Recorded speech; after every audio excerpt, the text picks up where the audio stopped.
inovacija na poslednjem Michelovu u sezoni, za razliku od poslednje 2 godine. Ovoga puta je klasa 1, odnosno mali N, popularni, startovao pre hibrida. Jeste, startovao pre hibrida iz razloga što je Dušan Borković vozio 2 klase, konkretno, i eto, organizator je izašao najviše njemu u susret da bi napravio pauzu između 2 trke, jer zaista bi bilo naporno da vozi 2 trke jednu za drugom. Tako da je mali N takozvani startovao pre hibrida. Na treningu pol pozicija, dakle, za Nemanju Stojića, a interesantno da su 2. i 3. mesto osvojili debitanti u ovoj klasi, novosadski takmičari Milan Maksić, Bata Racing Team Novi Sad i Nebojša Trivanović, Sportski automotoklub Novi Sad.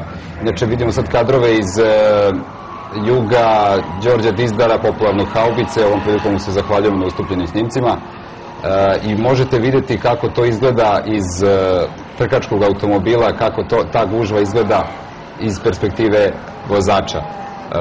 Nemanja Stojić je poveo trku, tu je bio naravno i Milan Maksić, Nebojša Trivanović, dakle, obzirom da je ovo jedna ujednačena klasa, jedan vozić se napravio takozvani, i sjajno su se vozili, znači čitavu tu trku u brani. No dobro, vidjet ćete u principu kako se sve to završilo.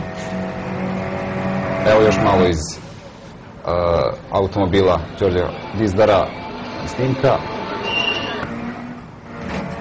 Ovde je malo kontakt sa ogradom, ali dobro, u ovoj klasi to je ipak nešto što se može očekivati. Automobili malo jače, za nijansu jače od fabričkih. Pa u principu tako. Znači minimalne neke prepravke se rade. Koji ne voze na slikovima. Ne voze na komercijalnim gumama, i stoga oni voze manje krugova nego inače ostale klase. Konkretno na Micheluku sve klase voze 15 krugova, osim malog Ena koji vozi 10. Evo, Ivan Mrse malo šire ušao na krivini 1.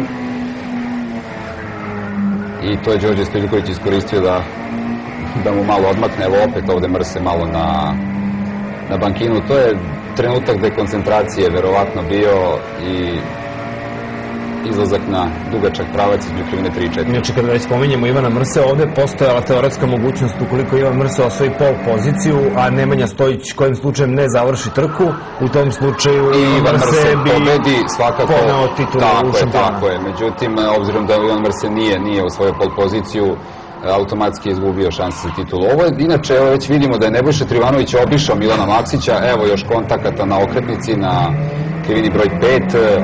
Kažem, u ovoj klasi su česti kontakti, dosta vozača, odnosno većina vozača su zaista mladi, neafirmisani i bukvalno u ovoj klasi stiču iskustvo za naredne klase. Ova klasa je ograničena godina. Jeste, ima limit od 16 do 27 godina i onaj ko osvoji šampionsku titulu nema više pravo da učestvuje u ovoj klasi. Evo još jedan incidenta.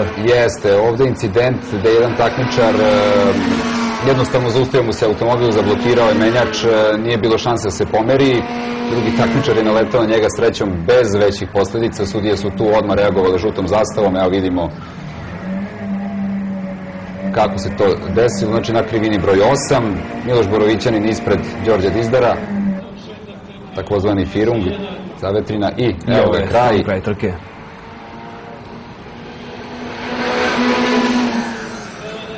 Evo da čujemo